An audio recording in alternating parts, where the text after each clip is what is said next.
අපි යාපනයේ දුම්රිය නැවතුම් පොළ ඉදිරිපිට ඇතුළු බොහෝ ප්‍රදේශවල පඬුකරද ගස් සිටෙව්වා.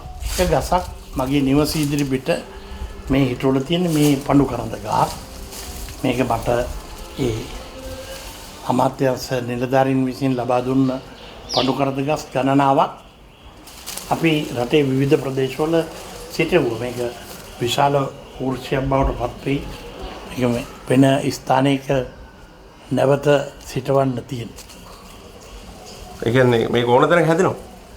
ඕන තැනක හැදෙනවා. මේ ගම්පහ දිස්ත්‍රික්කයේ උද්භිත උද්‍යානයේ කොළඹ දිස්ත්‍රික්කයේ අලුතර දිස්ත්‍රික්කයේ බස්නාහිර පළාත් තුලත් හැදෙනවා.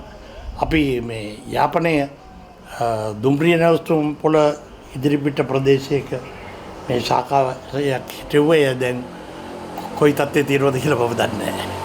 ඒ කියන්නේ මේක ඕන තැනක හැදෙනවා. මේක කියන්නේ මෙච්චර මිලක් ගෙවන්න ඕනේ නැහැ නේද? ඇත්තටම තිබ්බනම්. මම දන්නේ කොහොමද එහෙම දෙයක් ඇති වුණේ කියලා.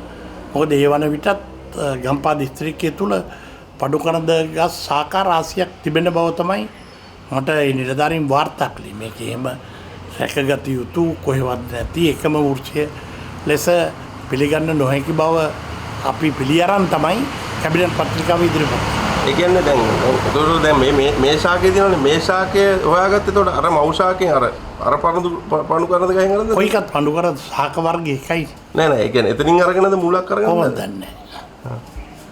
මොකද ඊට ඒ ගස වගේම වෙනත් ගස් මේ ගම්පහ දිස්ත්‍රික්කයේ තුල විශාල ප්‍රමාණයක් තිබිලා තියෙනවා.